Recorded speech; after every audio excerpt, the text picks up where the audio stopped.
하나님께서 우리에게 주시는 말씀 사도행전 16장 20절에서 26절까지 말씀, 제가 한 절, 여러분이 한 절 교독합니다.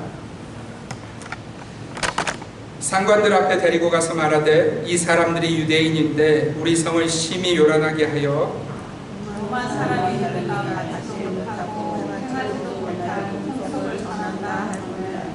우리가 일제히 일어나 고발하니 상관들이 옷을 찢어 벗기고 매로 치라 하여 많이 신우에 옥에 가두고 간수에게 명하여 든든히 지키라 하니 그가 이러한 명령을 받아 그들을 깊은 옥에 가두고 그 발을 착고에 든든히 채웠더니 한밤중에 바울과 시라가 기도하여 하나님을 찬송하며 제수들이 듣더라. 우리 같이 읽습니다.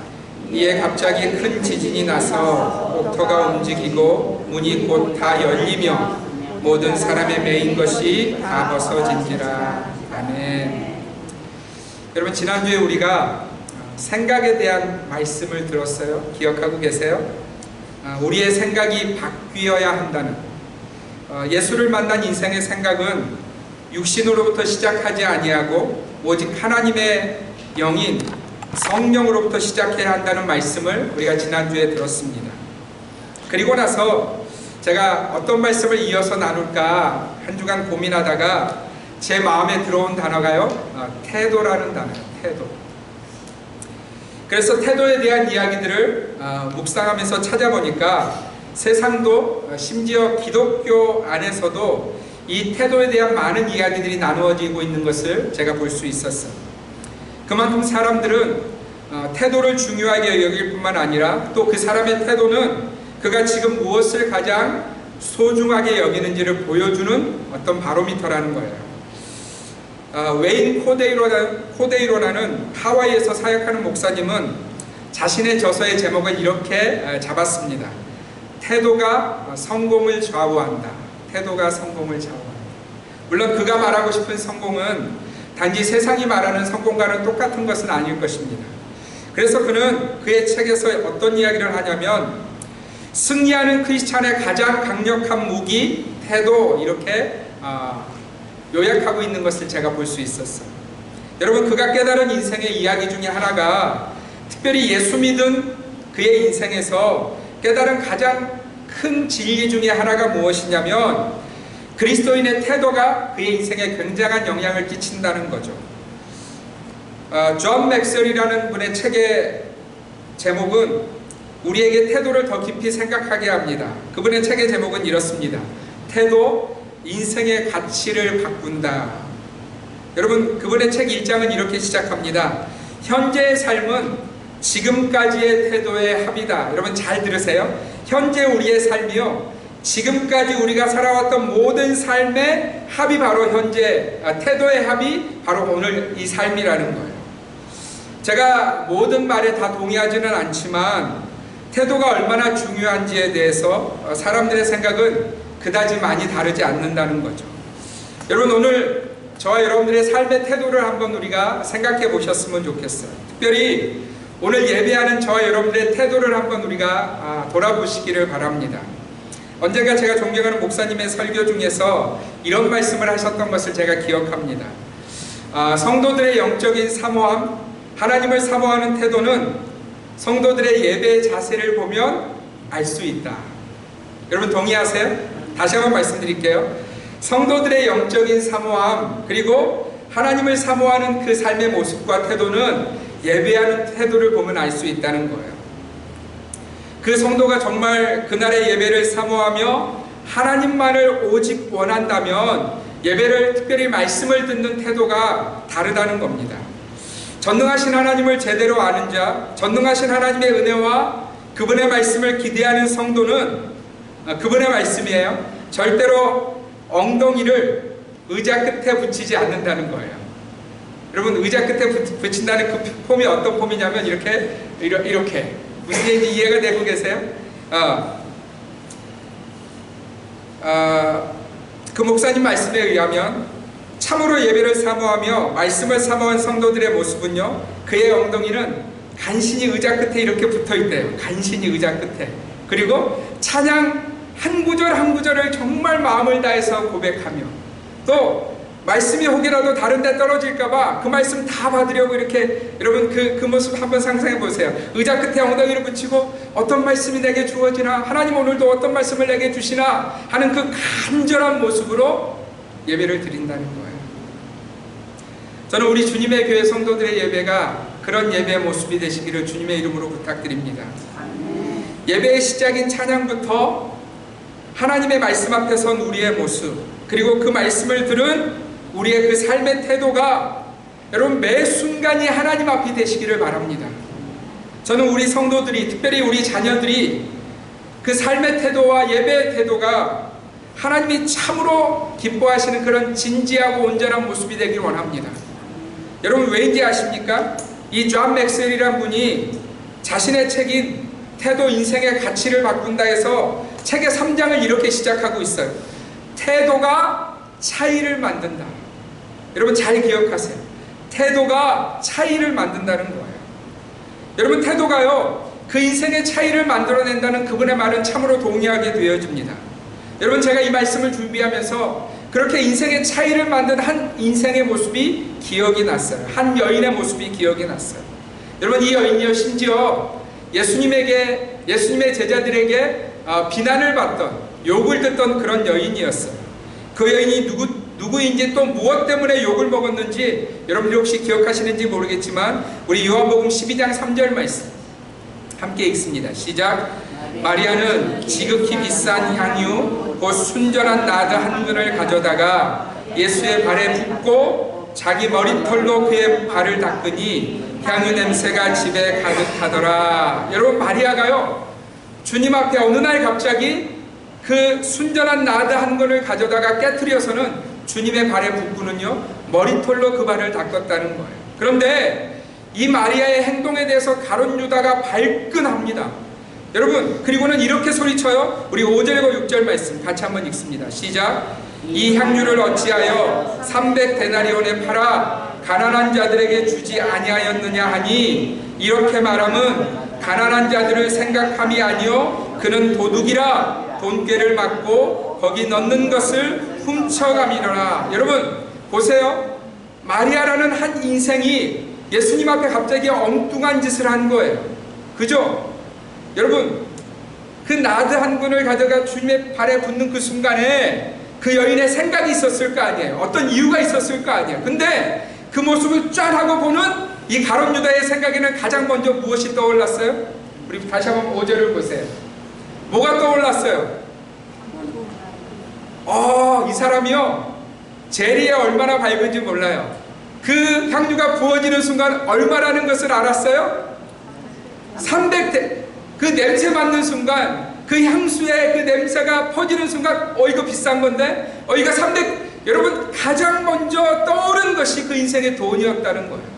그것도 그는 이렇게 말을 하고 있어요. 야 그거 팔아서 가난한 자들한테 줬으면 얼마나 많은 사람들이 먹을 수 있게. 여러분 말은 이렇게 하고 있는데 지금 그 머릿속에 그 마음속에 실제는 뭐예요? 이 인생이 돈을 맡고 있으니까, 또 돈을 훔쳐가고 있으니까 저거 돈꾀에 넣었으면, 주님한테 헌금했으면 저거 내 것 되는 건데 하는 생각이 그 머릿속을 지나가고 있었다는 거예요. 돈이 아까웠다는 거예요. 그런데 여러분 이 당시의 여인들이요 자신의 인생의 가장 중요한 일들을 위해서 어렸을 때부터 뭘 했냐면 그 향유를 준비하는 어떤 관습이 있었다고 합니다. 왜 향유를 준비하냐면 결혼식을 하면 재정이 많이 들어가잖아요. 돈이 많이 들어가잖아요. 그래서 어렸을 때부터 조금씩 차곡차곡 모아서 향유를 준비해서 결혼식 때 그것을 팔아서 자신의 어떤 결혼을 위한 돈을 만드는 그런 관습이 있었다는 거예요. 아마 마리아도 그렇게 준비했던 나드 한 근이었던 것 같아요. 그런데 여러분 이 마리아가, 이 여인이요 자신의 평생의 결혼을 위해서, 자신의 인생을 위해서 준비한 그 나드 한 근을 지금 깨트려서 주님의 발에 왜 부었는지 알고 계세요? 심지어 제자들이 다 너 왜 그렇게 하니? 정신 나갔니? 이렇게 말하는 그 순간에 왜 이 여인이 그렇게 하고 있는지 여러분 알고 계세요? 아멘, 아멘. 여러분 주님이 십자가를 지신다고 이야기했을 때 제자들 중에 한 사람도 주님, 그거 잘하는 일입니다 한 사람이 없었어요. 베드로는 심지어 내가 절대로 그 일 없게 만들겠습니다 하고 고백하던, 주님의 십자가를 거부하던 것들이 바로 제자들의 태도였다는 거예요. 그런데 여러분, 마리아는요, 주님이 십자가를 말씀하셨을 때 그 주님의 죽음을 준비했다는 거예요. 여러분, 주님이 이 마리아의 행동에 대해서 이렇게 말씀하세요. 우리 7절 말씀 함께 읽습니다. 시작. 예수께서 이르시되 그를 가만두어 나의 장래할 날을 위하여 그것을 간직하게 하라. 여러분, 제자들 중 아무도 주님의 십자가와 죽음을 준비하려 하지 않았어요. 예수님의 죽음을 오히려 부정했어요. 그런 일이 일어나서는 안 된다고 생각했어요. 그런데 여러분, 마리아만은 주님의 죽음을 준비하면서 내가 주님이 죽으신다는데 내 인생에 무엇을 들여서 그분의 죽음을 영광스럽게 할까를 생각했다는 거예요.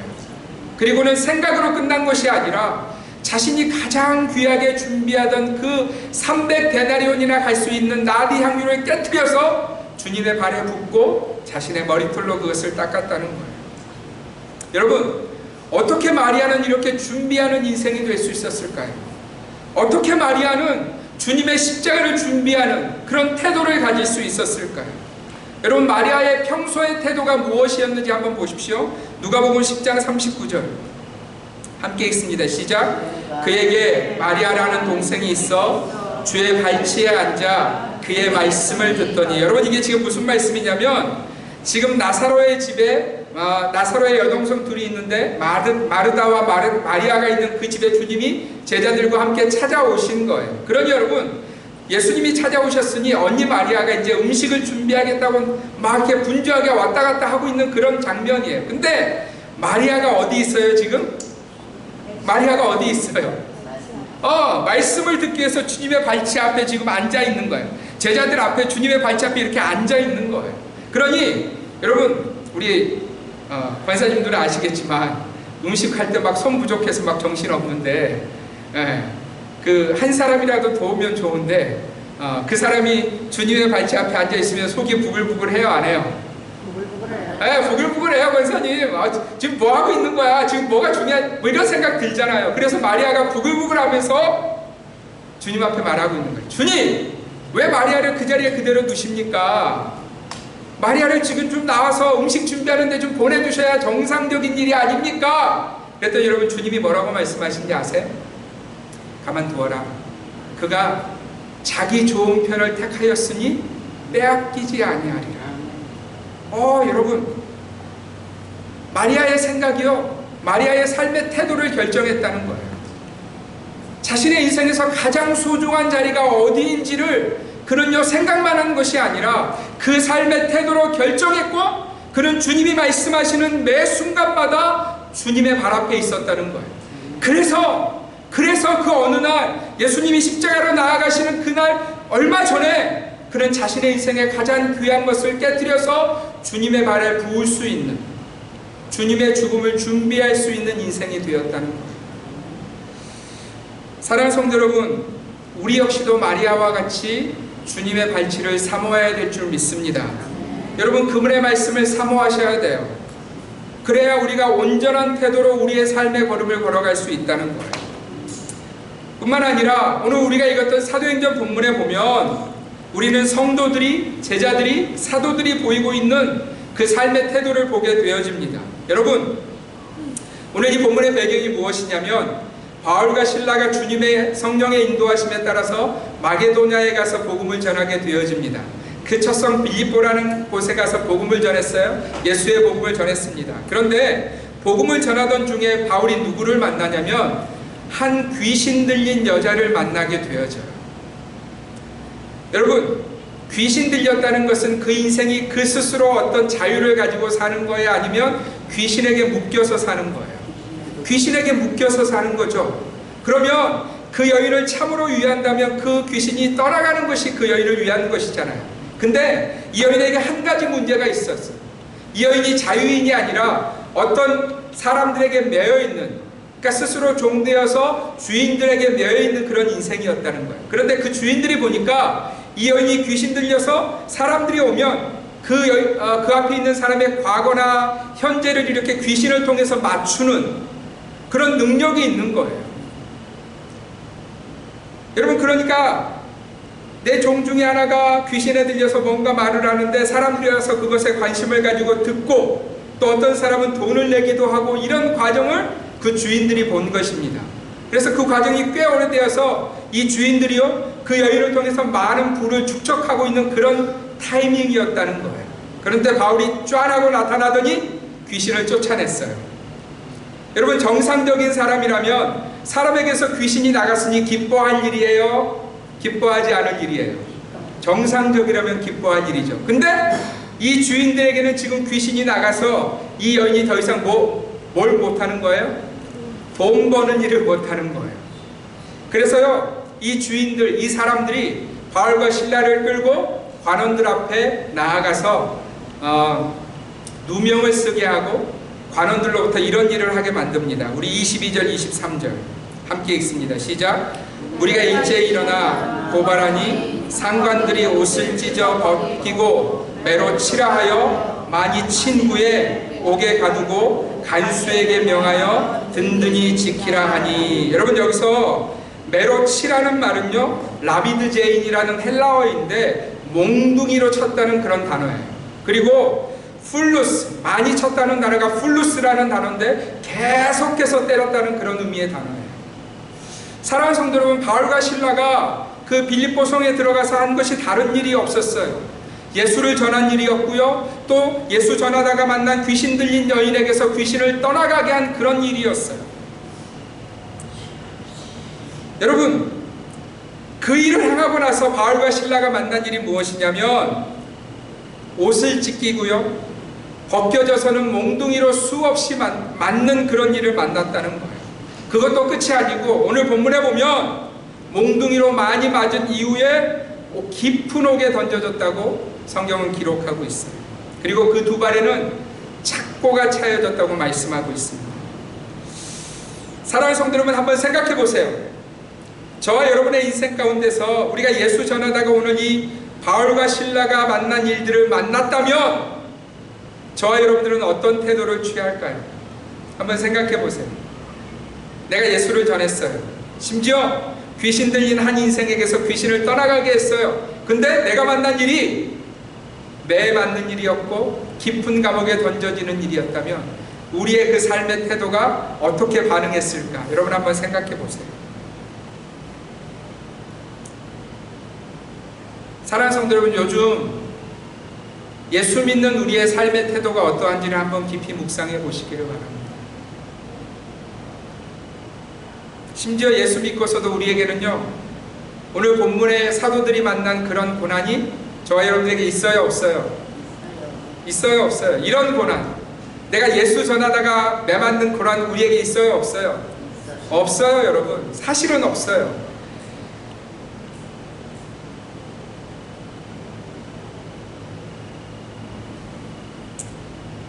그럼에도 불구하고 우리가 보여주고 있는 삶의 태도가 어떠한지를 우리가 한번 생각해 보셔야 된다는 겁니다.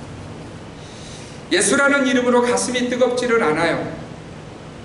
그분의 그 사랑만을 생각하면, 그분이 내게 보여주신 그 사랑과 은혜를 기억하면 여전히 가슴이 뜨거워지고 감사해지고, 내가 혹여 고난 가운데 있어도 그분의 그 은혜 때문에 감사하고 감격하는 것이 당연한 우리의 삶의 태도여야 할 텐데, 우리 안에 그런 뜨거움과 감사가 보여지지 않는다는 거예요. 여러분, 가슴이 뜨거워지지 않으니까요, 삶의 태도가 바뀌질 않아요.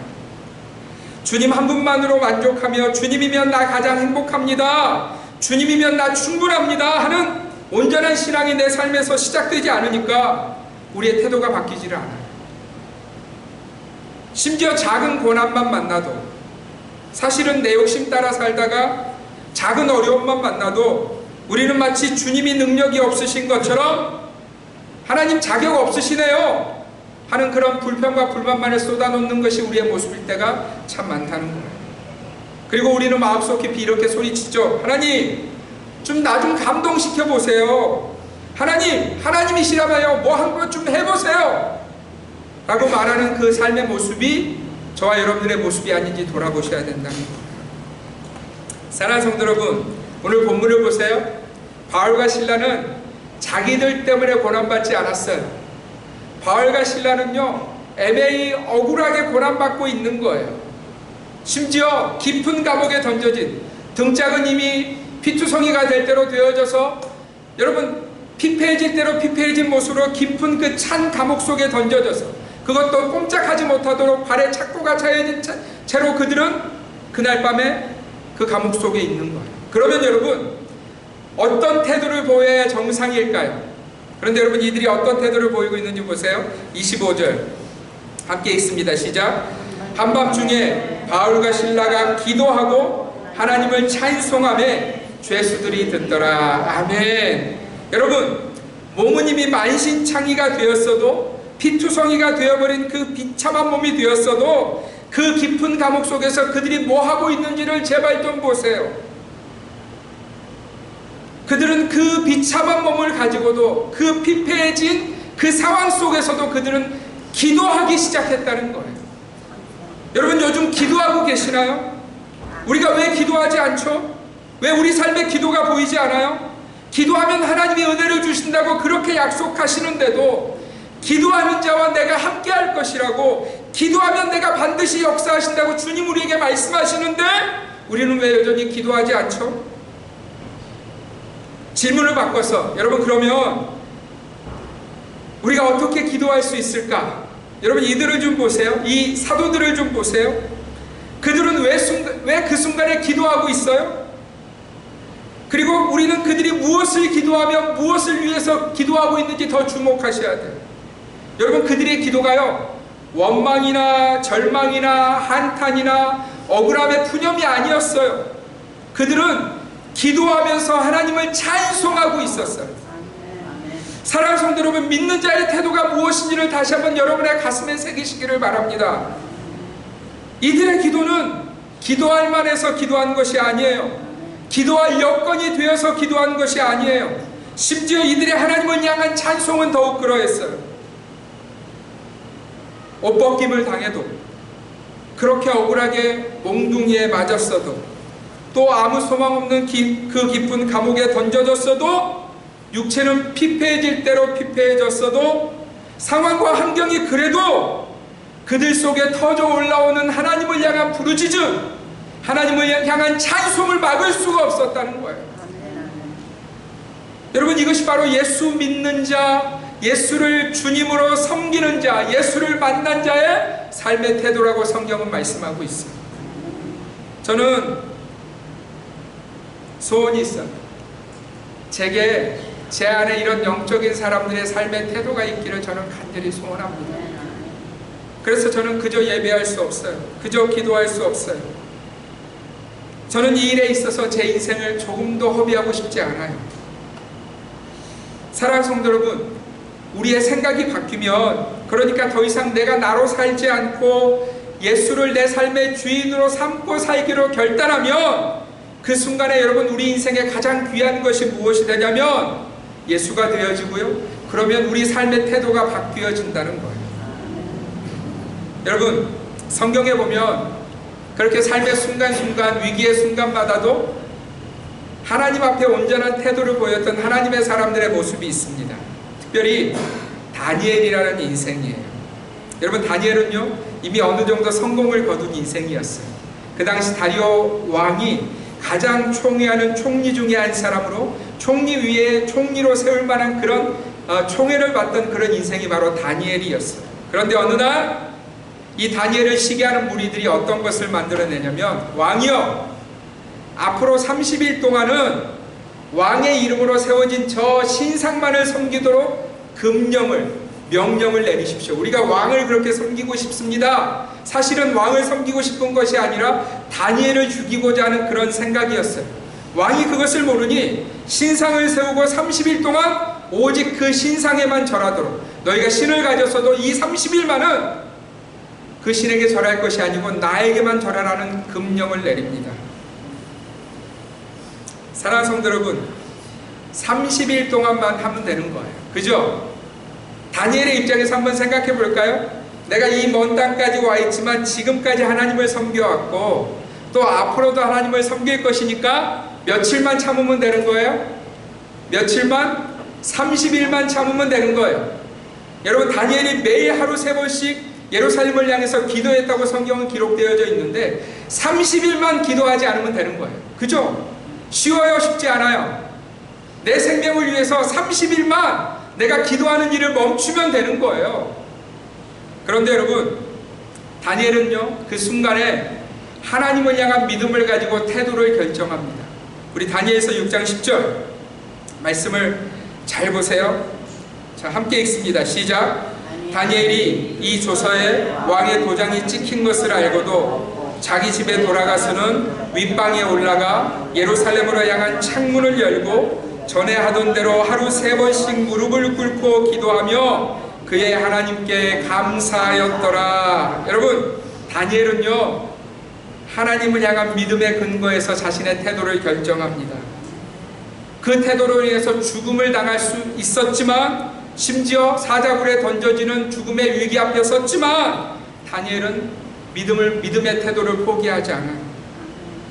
왕의 조서에 도장이 찍힌 것을 알고도 그는 자기 집 윗방에 올라가서 예루살렘을 향한 창문을 엽니다.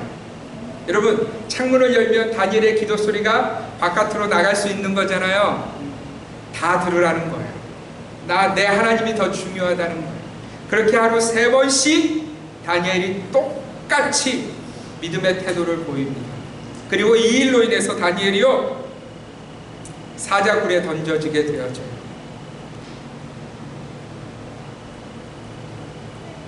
여러분, 우리가 다시 한번 기억해야 될 말씀이 있어요. 그렇게 믿음의 태도를 결정한 다니엘과 믿음의 사람들을 하나님이 어떻게 다루셨는지를 여러분들 기억하셔야 돼요. 여러분, 오늘 내가 이 예배 자리에서 내가 어떤 태도를 가지고 하나님 앞에 서 있었는지를 주님이 아신다는 거 아니겠어요? 그죠? 하나님이 주목하여 보고 계신다는 거 아니겠어요? 다니엘은 그것을 알았다는 거예요. 30일 참으면 되지가 아니라 매 순간순간마다 하나님이 나를 지키시는데 내 믿음의 태도는 바뀔 수 없어라고 다니엘은 결단하고 그 자리로 나아갔고요. 또 사자굴에 던져지는 죽음의 위기를 당했어요. 근데 여러분, 그 다니엘을 하나님이 어떻게 다루시는지를 여러분들이 주목하셔야 돼요. 다니엘서 6장 22절 함께 읽습니다. 시작. 나의 하나님이 이미 그의 천사를 보내어 사자들의 입을 봉하셨으므로 사자들이 나를 상해하지 못하였사오니 이는 나의 무죄함이 그 앞에 명백함이 오며 또 왕이여 나는 왕에게도 해를 끼치지 아니하였나이다 하니라. 할렐루야. 여러분, 다니엘의 고백을 보세요. 그 사자굴에 던져진 그 밤을 보낸 다니엘의 고백이 뭐냐면 나의 하나님이 이미 그의 천사들을 보내어 사자들의 입을 봉하셨으므로. 할렐루야. 여러분, 믿음으로 그 삶의 태도를 결정한 인생에 대해서 하나님이 그저 버려두지 않으신다는 거예요. 삶의 순간순간마다 하나님이 나의 주인 되신다는 것을 고백하는 그 인생의 믿음의 태도에 대해서 하나님이 그냥 버려두지 않으신다는 거예요. 그날 밤에 무슨 일이 있었어요? 천사들이 와서요, 사자들의 입을 봉했어요. 오히려 사자들이 다니엘을 두려워하게 하는 일들을 만들어냈다는 거예요. 할렐루야. 여러분, 뿐만 아니라 오늘 사도행전을 본문으로 돌아와서 그렇게 피철철 나는 등짝과 그 비참한 모습을 가지고도 묶인 채로 그 깊은 감옥에 있는 자들이 하나님께 기도하며 찬송했더니 여러분, 하나님이 그들을 그저 두지 않으셨어요. 우리 26절 말씀 함께 읽습니다. 시작. 이에 갑자기 큰 지진이 나서 옥토가 움직이고 문이 곧 다 열리며 모든 사람의 매인 것이 다 벗어진지라. 아멘. 여러분, 저는 이 본문이 너무 좋아요.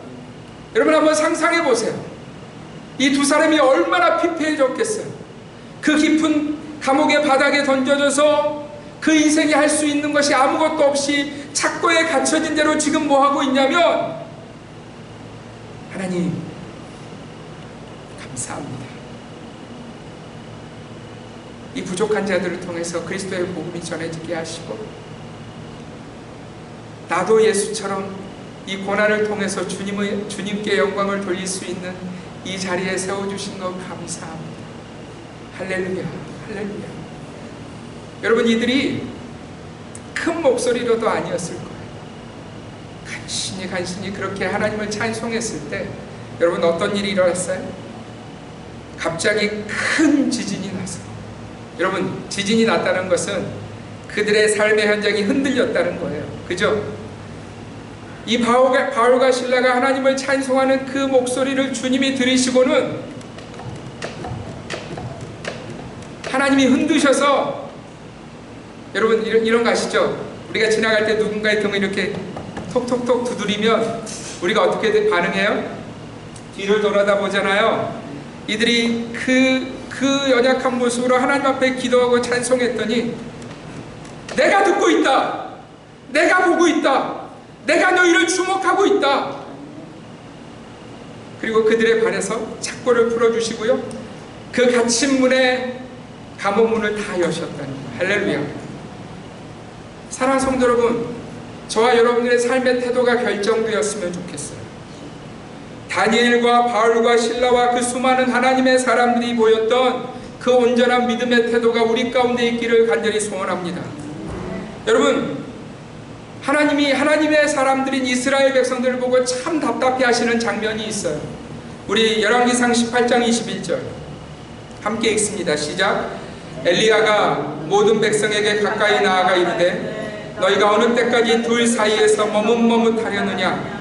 여호와가 만일 하나님이면 그를 따르고 바알이 만일 하나님이면 그를 따를지니라 하니 백성이 말 한마디도 대답하지 아니하는지라. 여러분, 이게 지금 무슨 사건이냐면 하나님의 선지자였던 엘리야가요, 바알과 아세라 선지자들과 지금 싸우는 목숨을 걸고 싸우는 장면이에요. 어떤 일이 있었어요? 제단을 쌓고 우리가 우리의 신을 부르자 하늘로부터 불이 내려서 임하게 하는 신만이 참신임을 너희와 우리가 싸우자. 그렇게 엘리야가 선포합니다. 바알과 아세라의 선지자들이 자신의 몸을 칼로 피 철철 나게 해도 바알과 아세라는 신이 아님으로 응답하지 않습니다. 여러분, 엘리야가요, 제단에 나무를 쌓아놓고 그 주위에 구덩이를 팝니다. 그리고는 물을 가득 부어요. 여러분, 불이 크게 달라면 물이 있으면 돼요, 안 돼요? 안 되죠. 근데 엘리야가 그 구덩이에 물을 가득 채우고요, 그 제단의 나무에 물을 가득 붓습니다. 그리고 하나님을 부르기 시작해요. 그 순간에 하나님의 불이 하늘로부터 내려와서 거기 있는 물 한 방울도 남지 않게 다 태웁니다. 무슨 말씀이에요? 나만이 참 하나님이시라는 것을 주님이 보여주시는 거예요. 그런데 여러분, 그 상황을 보면서도 이스라엘 백성들이 지금 뭐 하고 있냐면, 여러분, 그 상황을 봤으면 어떻게 대답해야 돼요? 하나님만이 참 하나님이십니다. 내가 세상을 섬겼던 것, 내가 바알을 섬겼던 걸 회개합니다 하고 돌아서야 되잖아요. 근데 그들이요, 보세요, 말 한마디도 대답하지 아니하니라. 하나님이 너무 답답해 하십니다. 엘리야를 통해서 이렇게 말씀하세요. 너희가 어느 때까지 둘 사이에서 머뭇하니.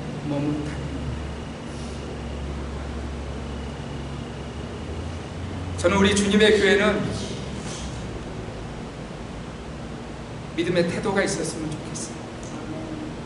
예수 믿는 것 때문에 혹이라도 우리가 바울과 실라와 다니엘처럼 어려움을 당한다 할지라도 여러분, 우리의 삶의 태도가 그들처럼 흔들리지 않았으면 좋겠어요. 사랑하는 성도 여러분, 저와 여러분의 시간이 영원하지 않아요. 우리에게 주어진 시간이 영원하지 않아요. 하나님이 우리에게 주신 이 삶의 시간 동안 우리는 우리의 태도를 결정해야 돼요. 언제까지 우리가 그 둘 사이에서 머뭇머뭇하는 그 모습으로 서 있겠습니까? 그리고요, 기억하세요. 하나님은 그 태도를 결정한 인생의 삶에 하나님의 응답을 반드시 부어주세요. 이 마지막 세대에, 이 믿음 없는 세대에, 주님이 찾으시는 믿음을 도무지 찾을 수 없는 이 세대에 저와 여러분은 믿음의 태도로 주님 앞에 설 수 있기를 주님의 이름으로 부탁드립니다. 오늘 그 믿음의 태도와 결단을 저와 여러분들이 가질 때 하나님은요, 그 옥토를 흔들어서 응답하신 것처럼, 그 사자들의 입을 막으신 것처럼 우리들의 인생에 그 은혜를 부으실 것을 믿으시기를 바랍니다. 믿을 뿐만 아니라 이번 한 주간 그 믿음의 태도로 여러분의 인생을 살아가세요. 그러면 하나님을 경험하게 되어질 것입니다. 그 은혜를 누리시는 우리 모든 성도님 되시기를 주님의 이름으로 축원드립니다.